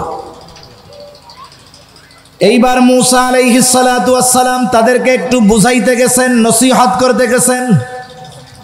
এই নসিহতগুলোর সময় কি কথা বলছেন আল্লাহ তাআলা এই আয়াতগুলোর ভিতরে বলেন।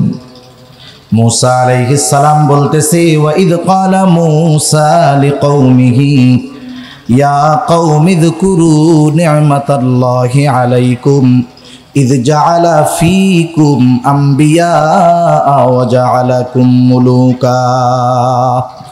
আল্লাহ রাব্বুল আলামিন বলেন, মূসা আলাইহিস সালাতু ওয়াস সালাম তার কওমের কাছে গিয়ে বলতেছে, ওয়াজ করতেছে, বুঝাইতেছে, ইয়া কওমি যকুরু নি'মাতাল্লাহি আলাইকুম, হে আমার সম্প্রদায়, আল্লাহ রাব্বুল আলামিন তোমাদেরকে যেই সমস্ত নিয়ামত দান করেছে সেগুলোর কথা তোমরা স্মরণ করো। কি নিয়ামত দিয়েছে আল্লাহ তাআলা বনি ইসরাইলীদের? মুসা আলাইহিস সালাম এক নম্বরে বলেন ইয জাআলা ফীকুম আম্বিয়া, আল্লাহ রাব্বুল আলামিন তোমাদের বংশের থেকে ধারাবাহিকতার করাইছেন। বুখারীর হাদিস, নবীজি সাল্লাল্লাহু আলাইহি ওয়াসাল্লাম বলেন ইয়াকুব আলাইহিস সালামের বংশধর কখনো নবী শূন্য হয় নাই। একজন মারা গেছে তো আর একজনকে নবুয়ত দিয়ে আল্লাহ তাআলা সেই স্থান পূরণ করেছে। দেখেন ঈসা আলাইহিস সালাম পর্যন্ত বনি ইসরাইল গোত্রে ধারাবাহিকভাবে নবী আসছে। একটা বংশের মধ্যে ধারাবাহিকভাবে নবী আসা, নবী পাঠানো, নিঃসন্দেহে এটা আল্লাহ তাআলার পক্ষ থেকে অন্যতম নিয়ামত, পরলৌকিক এক বড় নিয়ামত আল্লাহ তাআলা বনি ইসরাইলদেরকে দান করেছে। দুনিয়াতে কারো বংশে বা গোত্রে যদি 10টা বড় অফিসার থাকে, ওই বংশের ওই গোত্রের মানুষ সারা গ্রাম সহ আশেপাশের সব জায়গায় অন্যরকম এক মুডে থাকে, ঠিক কিনা বলে? কি কয় যে চিনেন আমি কোন গোত্রের? বলা আমাদের গোত্রে 10টা আছে বিসিএস ক্যাডার, এগুলা তো আমরা হাতে পাত তুলে রাখি, মানে গর্ববোধ করে।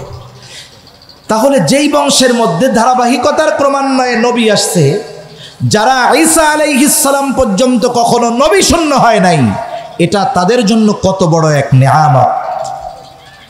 শুধু তাই না, মুসা আলাইহিস সালাম বলতেছে ওয়াজআলাকুম মুলুকা, আল্লাহ তাআলা শুধু যে তোমাদেরকে পরলৌকিক নিয়ামত দান করেছে তা নয়, আল্লাহ তাআলা তোমাদেরকে দুনিয়ার বাদশাহীও দান করেছেন। বনি ইসরাইলদের মধ্য থেকে বড় বড় বাদশাহ আসছে, আল্লাহ তাআলা তাদেরকে দুনিয়াবি সম্মানও দিয়েছেন। মনে রাখতে হবে এক গোত্রের সবাই বাদশাহ হয় না, কিন্তু যেই গোত্র থেকে বাদশাহ হয় বাদশাহীটাকে ওই গোত্রের দিকে নিসবত করে দেওয়া হয়, জুড়ায় দেওয়া হয়। যেমন আব্বাসীয় খলিফা বলা হয়, আব্বাসীয় খলিফা, সব আব্বাসী কিন্তু খলিফা হয় নাই। খলিফা আব্বাসীয়দের মধ্য থেকে হওয়ার কারণে বলা হয়েছে আব্বাসীয় খলিফা। উমাইয়াদের সবাই কিন্তু শাসক হয় নাই, উমাইয়াদের মধ্য থেকে শাসক হয়েছে, এই জন্য বলা হয় উমাইয়া শাসক। এটাও সম্মানের একটা বিষয়। তার মানে আল্লাহ তাআলা বনি ইসরাইলদের মধ্য থেকে নবী পাঠায়া পরলৌকিক নিয়ামত দান করেছেন, আর দুনিয়ার বাদশাহী দিয়া আল্লাহ তাআলা দুনিয়ার নিয়ামত দান করেছে। সাথে সাথে ওই সময় পর্যন্ত আল্লাহ তাআলা বনি ইসরাইলদেরকে যা দিছে দুনিয়ার আর কাউরে দেয়নি। ওই সময় পর্যন্ত মুসা আলাইহিস সালাম যখন বলতেছে ওই সময় পর্যন্ত কি বলতেছেন? وآتاكم ما لم يؤت أحدا من العالمين, মুসা আলাইহিস সালাম বলতেছে তোমাদেরকে আল্লাহ তাআলা এমন কিছু দান করেছে যা আর কাউকে আল্লাহ তাআলা দেয় নাই, বিশ্ববাসী আর কাউকে দেয় নাই। নেয়ামতগুলোর কথা আগে বলার কারণ হলো, অনেক সময় দেখবেন আপনি আমি যদি হঠাৎ কাউকে কোনো বিষয়ের নির্দেশ দেই, ওইটা যদি একটু কঠিন অর্ডার হয়, নির্দেশ হয়, সে হয়তো মানবে না।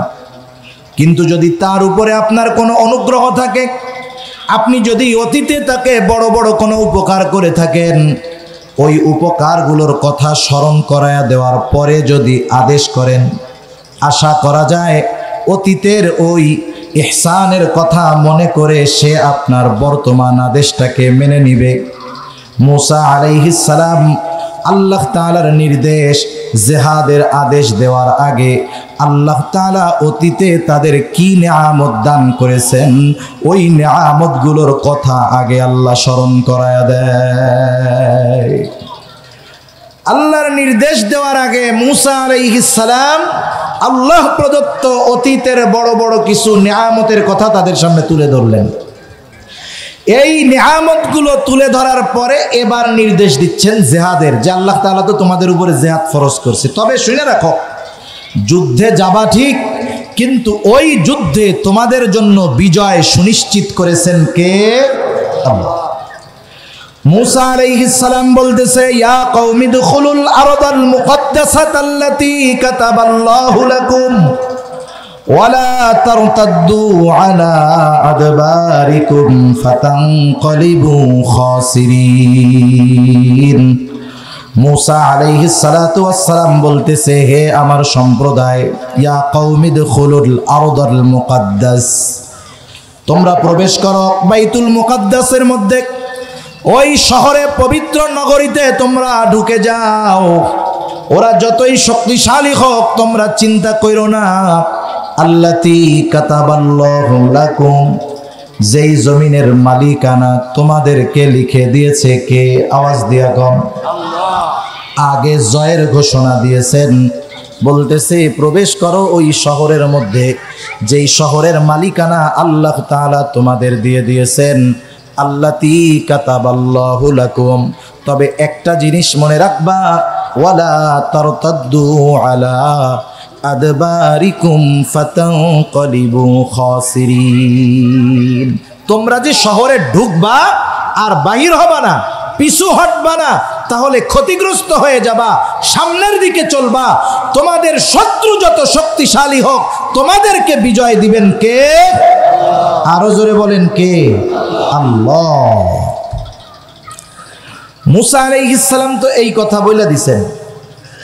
এখন ওই যে আগে 10 জন আইসা ওদের কাছে কি বলছে যে ওরা কিন্তু এত শক্তিশালী, একজন 12 জনরে প্যাকেট করে দিছে, খবরদার যুদ্ধ করা যাবে না। এরা কেমন অবাধ্য অকৃতজ্ঞ! যেই আল্লাহ তাদেরকে সমুদ্র পার করাইলেন, ফেরাউনের কবল থেকে বাঁচাইলেন, ওই আল্লাহর নির্দেশ অমান্য করতে ওরা দ্বিধাবোধ করে নাই। ওরা তখন বলতেছে ক্বালু ইয়া মূসা ইন্না ফিহা কওমান জাব্বারিন, বলে মূসা ওইখানে এক শক্তিশালী সম্প্রদায় অবস্থান করতেছে। ইন্না লান নাদখুলাহা আবাদাম মা দামু ফিহা, তারা বলতেছে মূসা আমরা ওইখানে কখনো প্রবেশ করব না। লান নাদখুলাহা হাত্তা ইয়াখরুজু মিনহা ফাইন ইয়াখরুজু মিনহা ফাইন্না দাখিলুন। তারা বলে মূসা আমরা কখনোই ওই শহরে প্রবেশ করব না তারা যতক্ষণ না ওইখান থেকে বের হবে। তার মানে আমালিকা গোত্র যতক্ষণ থাকবে ততক্ষণ যা কিছু বোঝাও না কেন আমরা ওই জেরুজালেম শহরের মধ্যে ঢুকবো না। যা তুমি বলো না কেন কোনো কাজ হবে না। মুসা আলাইহিস সালাতু ওয়াস সালাম বুঝাইয়া ক্লান্ত হয়ে গেছে। অনেক সময় দেখবেন সন্তানকে বাপ বুঝাইতে বুঝাইতে ক্লান্ত হয়ে যাওয়ার পরে চাচা মামা আইসা ওরে বুঝায় যে এমন করস কেন, তোর না বাপ বলছে তো এটা এটা হবে, এটা এটা করবে, কথা মান। বুঝায় না এরকম? বুঝায়। এইবার ওই দুইজন, একজনের নাম হলো ইউশা ইবনে নুন আর একজনের নাম হলো কালেব, এই দুই আল্লাহর বান্দা যারা মূসা আলাইহিস সালামের কথা মেনে আমালিকা গোত্রের শক্তির কথা তাদের দুই গোত্রের কাছে তারা বলে নাই, ওই দুইজন এবার ওদেরকে বুঝাইতেছে। قال رجلان من الذين يخافون أنعم الله عليهم ادخلوا عليهم الباب فإذا دخلتموه فإنكم غالبون। ওই দুই ব্যক্তি যাদের উপরে আল্লাহ তাআলার বিশেষ অনুগ্রহ ছিল, ওই দুইজন এবার বনি ইসরাইলদেরকে বোঝানো শুরু করলো, তোমরা শহরের নিকট দরজা দিয়ে ঢুইকা যাও, শুধু দরজা দিয়ে প্রবেশ করো, আল্লাহ তাআলা তোমাদেরকে বিজয় দান করবে। আলাইহিম আদখুলু আলাইহিমুল বাব ফাইযা দাখালতুমুহু ফাইন্নাকুম গালিবুন।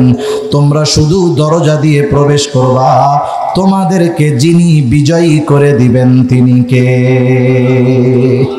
বলছে যে খালি দরজা দিয়ে ঢুকবা, কোনো টেনশন নাই, আল্লাহর উপরে ভরসা রেখে ঢুকে যাও। ওয়া আলাল্লাহি ফাতাওয়াক্কালু ইন কুনতুম মুমিনিন, তোমরা যদি মুমিন হও তাহলে আল্লাহ তাআলার উপরে ভরসা কইরা ঢুইকা যাও শহরের মধ্যে। দেখবেন ছোট বাচ্চা যারা আছে মা বারবার বুঝায় যে আব্বা খাও খাও, ছেলেটা খায় না। বলেন তো ওই সময় আইসা যদি আব্বাও আবার তেল মারে, বলেন তো ছেলেটা খায় নাকি আরো বাঁকা হয়? কি হয়? আরো বাঁকা হয়। মনে করে ওরে বাবা রে বাবা, আমার মা বুঝাই পারে নাই, আমার আব্বাও চলে আইসে বুঝাইতে, আমি তো খামই না, খাইলেই তো প্রেস্টিজ শেষ। বনি ইসরাইল আরো করা হয়েছে। একটু আগে যা কইছে তো কইছে, এখন আরো সীমা লঙ্ঘনমূলক কথা বলা শুরু করছে। এবার বলতেছে ক্বালু ইয়া মূসা আবাদাম মা দামু ফিহা, ও মূসা যত কিছুই বলো না কেন, যত কিছু তুমি বোঝাও না কেন, আমরা কখনোই ওখানে প্রবেশ করব না। কারণ ওখানে যদি প্রবেশ করতে হয় যুদ্ধ করা লাগবে কি লাগবে না? তার মানে বলতেছে তুমি যাই বলো না কেন আমরা যুদ্ধ করতে পারবো না। ফাযহাব আনতা ওয়া রাব্বুকা ফাকাতিলা ইন্না হাহুনা কাঈদুন। তারা বলতেছে তুমি আর তোমার রব গিয়ে যুদ্ধ করো, আমরা এখানে বসলাম, আমরা যুদ্ধ করতে পারবো না। কত বড় অবাধ্যতা, কত বড় সীমালঙ্ঘনতা! আল্লাহ তাআলা তার নির্দেশ এইভাবে অমান্য করার পরেও আল্লাহ তাআলা কত সহনশীল, ধ্বংস করে দেয় নাই, কিন্তু সাময়িক কিছু শাস্তি দিছে। তাদের এই আচরণের পরে মূসা আলাইহিস সালাতু ওয়াস সালাম সর্বোচ্চ পর্যায়ের অসন্তুষ্ট হয়ে গেছে। এবার মূসা আলাইহিস সালাম বলতেছে ক্বালা রাব্বি ইন্নী লা আমলিকু ইল্লা নাফসি ওয়া আখি ফাফরুক বাইনানা ওয়া বাইনাল কওমিল ফাসিকিন। মূসা আলাইহিস সালাম বলতেছে আমার রব ইন্নী লা আমলিকু ইল্লা নাফসি ওয়া আখি, আমি আমার নিজের উপর আর আমার ভাইদের উপর ছাড়া আমার নিয়ন্ত্রণ আর কারো উপরে নাই। যেহেতু এরা আমার কথা শোনে না, এরা আমার কথা মানে না, এরা আমার মত মোতাবেক চলে না, আল্লাহ ফাফরুক বাইনানা ওয়া বাইনাল কওমিল ফাসিকিন, আপনি এই পাপীদের থেকে আমাকে আপনি আলাদা কইরা দেন, এদের থেকে আপনি আমাকে বিচ্ছিন্ন করে দেন, এদের থেকে আপনি আমাকে পৃথক করে দেন। আল্লাহ তাআলার নবী কতটা কষ্ট পেলে, অধৈর্য হলে এমন কথা বলতে পারেন? মনে রাখতে হবে সৃষ্টি জগতের মধ্যে আল্লাহ তাআলা যাদেরকে ধৈর্য আর সহনশীলতার গুণে গুণান্বিত করেন, এদের মধ্যে অন্যতম হলো পয়গম্বর আলাইহিস সালাম। মূসা আলাইহিস সালাম যদিও রাগী ছিলেন, কিন্তু আল্লাহ তাআলা তাকেও ওই রকম সহনশীলতা সবর দান করছে। উম্মতের অবাধ্যতার মাত্রা কত বেশি যে মূসা আলাইহিস সালাতু ওয়াস সালাম পর্যন্ত ধৈর্যচ্যুত হয়ে বলতেছে আল্লাহ কাজ হবে না, আমি আমার উপরে আর আমার ভাইদের উপরে ছাড়া কারো উপরে নিয়ন্ত্রণ নাই, এরা আমার কথা শোনে না, আলাদা করে দেন। এই যে অবাধ্যতার কারণে আল্লাহ তাআলা তাদের শাস্তি দিলেন। কি শাস্তি? আমার সময় শেষ, 1-2 মিনিটের মধ্যে শেষ করে দিব। শাস্তি কি দিলেন আল্লাহ তাআলা বলেন ক্বালা ফাইন্নাহা মুহাররামাতুন আলাইহিম 40 সানা ইয়াতিহুনা ফিল আরদি ফালা তা'সা আলাল কওমিল ফাসিকিন। আল্লাহ তাআলা বলেন ওই জমিন আমি তাদের জন্য 40 বছর হারাম করে দিলাম। কয় বছর? যেটা শহরে ঢুকলেই মালিকানা পাওয়া যাইত, ওইটা পাওয়ার জন্য লেট হইল 40 বছর। এই 40 বছর তারা তিহ প্রান্তরের মধ্যে অবস্থান করতেছিল। এই তিহ ময়দানের মধ্যে কি হইছে, যখন মূসা আলাইহিস সালামের সাথে তাদের এই কথাবার্তা হইছে, মূসা আলাইহিস সালাম যখন তাদের উপরে অসন্তুষ্ট হয়ে গেছে, এইবার তারা বলতেছে মূসা আমরা মিশরে চলে যাব, দরকার নাই জেরুজালেমের, দরকার নাই ওই রকম দামি ভূমির, আমরা আবার আমাদের ওই মিশরে চলে যাব। এই নিয়তে প্রতিদিন সকালবেলায় তারা দলবদ্ধভাবে মিশরের দিকে হাঁটা শুরু করত। সকালে হাঁটা শুরু করতো, সন্ধ্যা পর্যন্ত চলতেই থাকতো।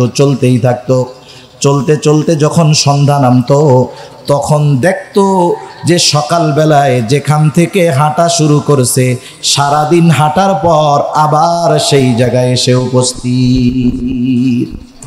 এভাবে কত বছর চলছে? 40 বছর। আল্লাহ তাআলা 40 বছর ওদেরকে সারাদিন খালি হাঁটাইছে। এরপরে মূসা এবং হারুন আলাইহিস সালাম দুইজন, ওদের ওই অবস্থা যখন চলতেছে, আল্লাহ তাআলা দুনিয়া থেকে ওনাদের উঠাই নিয়ে গেছে। দুনিয়াতে মানুষ যখন ভালো কাজ করতে চায়, সমাজে অনেক মানুষ আছে, অনেক যুবকরাও এসে বলে, হুজুর একটা ভালো কাজ করতে চাই, তা হবে না। কেন হবে না? আমাদের এই যে 5-6 জন মুরব্বী বাইসে আছে, তো ওনারা না মরলে এ ভালো কাজ করা যাবে না। সমাজের নিয়ম ওই রকম। 100 জন ভালো কাজ করতে চায়, কিন্তু সমস্যা 5 জনের জন্য। ওই 5 জনের জন্য 95 জন করতে পারে না। দুঃখের ব্যাপার হইল, যেই 5 জন বাধা দেয়, ওই 5 জনই মাশাআল্লাহ মুরব্বী। বনি ইসরাইলের মধ্যেও এরকম কিছু মুরব্বী মার্কা লোক ছিল, ওনরা মারা গেছে। পরবর্তী প্রজন্ম বুঝতে পারছে যে আমাদের তো অন্যায় হয়েছে। এরপরে ইউশা ইবনে নুনের নেতৃত্বে তারা যখন ওই আমালিকা গোত্রের বিরুদ্ধে জিহাদ করছে, আল্লাহ তাআলা তাদের বিজয় দান করছে। আবার ওই বনি ইসরাইলদেরকে আল্লাহ তাআলা জেরুজালেমের কর্তৃত্ব ফিরায় দিয়েছে, ওখানে তাদের আবাসস্থল শুরু হয়েছে। এরপরে লম্বা সময় সেখানে তারা অবস্থান করেছে। সুলাইমান আলাইহিস সালামের সময় গোটা দুনিয়ার বাদশাহ আল্লাহ তাআলা সুলাইমান আলাইহিস সালামকে বানায় দিছে। আস্তে আস্তে তাদের অবাধ্যতা শুরু হয়েছে। খ্রিস্টীয় প্রথম শতাব্দীতে সর্বশেষ, এর আগে বহুবার বিতাড়িত হয়েছে, আবার আসছে। খ্রিস্টীয় শতাব্দীর প্রথম শতাব্দীতে 70 বা 80 খ্রিস্টাব্দে চূড়ান্তভাবে তাদেরকে জেরুজালেম থেকে বিতাড়িত করা হয়েছে। ওই প্রায় 2000 বছর বাইতুল মুকাদ্দাসে তারা ঢুকতে পারে নাই। এরপরে আস্তে আস্তে এই 19 শতকে 20 শতাব্দীতে এসে এই মানুষগুলো ব্রিটিশ আমেরিকানদের সহযোগিতায় এবং মুসলমান নামধারী মুনাফিকদের সহযোগিতায় আল্লাহ তাআলার ওই বরকতময় ভূমি, পবিত্রময় ওই ভূমি ফিলিস্তিনে জেরুজালেমে পুনরায় তারা আসা শুরু করছে। ঠিক কিনা বলেন? বসতি করছে। জাতীয় সংঘ নামক বেঈমান ওখান থেকে 55% ইহুদিদের দিছে, 45% মুসল্লিদের দিছে। কাহিনীটা হলো কিরকম, যে আপনার রুটি আমি জোর করে নিয়ে গেছি, বুঝেন নাই? এখন আরেকজনের বিচারক মানছি, ও জানে যে রুটি আপনার, এখন কি কয় নিয়ে যেহেতু গেছে, ও যেহেতু নিছে, ওরে 55% দিয়ে দাও, তুমি 45% নাও। আপনারটা দখল দিয়ে আপনার এই ভাগ কইরা অর্ধেকের চেয়েও কম দেয়। জাতীয় সংঘ এই বেইনসাফিমূলক যখন বন্টন করছে, মুসলমানরা তো মানবে না, ওরাও খুশি হয় নাই। ওরা চায় পূর্ণ নিয়ন্ত্রণ, ওরা চায় গোটা আরবের নেতৃত্ব। এই জন্য আস্তে আস্তে ফিলিস্তিনকে সময়ের সাথে সাথে খাইতে খাইতে এতটুক বানায় ফেলছে। এখন আফসোসের কথা, তাদের এই জুলুম নির্যাতনের সহযোগী খ্রিস্টান, ইসলাম বিদ্বেষী ইহুদিরা হবে, এতে কোনো আফসোস নাই। কিন্তু আজকে ইহুদিদের এই বিস্তারের পেছনে যাদের অবদান, এরা হলো মুসলমান নামধারী মুনাফিকগুলোর কারণে ইহুদিদের স্পর্ধা এত বাড়ছে। আজকেও এই সময় যদি মুসলমানদের পূর্ণ সমর্থন হামাসের উপরে থাকতো, ইহুদিরা এতটা বাড়াবাড়ি করার সাহস পাইত না। ঠিক কিনা বলেন? মূল কথা হলো, ইহুদি জাতি এক অভিশপ্ত জাতি। অভিশপ্ত হওয়ার অনেকগুলো কারণ, অন্যতম এক কারণ হলো তারা অকৃতজ্ঞ। তারা কি বলেন? অকৃতজ্ঞ। 2 নম্বর তারা অবাধ্য। 3 নম্বর তারা শরীয়তের সীমা লঙ্ঘনকারী। এজন্য আল্লাহ তাআলা তাদের লানত দিয়েছেন। আল্লাহ তাআলা বলেন, ওয়াকালাতিল ইয়াহুদু ইয়াদুল্লাহি মাগলুলা গুল্লাত আইদিহিম ওয়া লুইনু বিমা ক্বালু। ইহুদিরা বলে আল্লাহর হাত খালি হয়ে গেছে, আল্লাহ দরিদ্র হয়ে গেছে। আল্লাহ তাআলা বলেন, এই কথা বলার কারণে আমি আল্লাহর লানত তাদের উপরে। পয়গম্বর আলাইহিস সালাম ওদের উপরে লানত দিয়েছেন। তাহলে এই লানত প্রাপ্ত জাতির পরিচয় আমাদের জানার দরকার আছে না নাই? আমাদের আগামী প্রজন্মকে জানানোর দরকার আছে না নাই? এদের সাথে বন্ধুত্ব মুসলমানের হতে পারে না, কারণ আল্লাহ তাআলা নিষেধ করেছেন, ইয়া আইয়ুহাল্লাযীনা আমানু লা তাত্তাখিযুল ইয়াহুদা ওয়ান নাসারা আউলিয়া বা'দুহুম আউলিয়াউ বা'দ। হে ঈমানদারেরা, তোমরা ইহুদি নাসারাদেরকে বন্ধুরূপে গ্রহণ করো না, তারা পরস্পর পরস্পরের বন্ধু। এজন্য দেখেন, ইসরায়েল যখন আক্রমণ করে, আমেরিকা তাকে পূর্ণ সমর্থন দেয়। শুধু আমেরিকা দেয় না, গোটা বিশ্বের অধিকাংশ ইসলাম এবং মুসলিম বিদ্বেষী তাদের এই অগ্রাসনের, এই জুলুমের পক্ষে সাফাই গায়।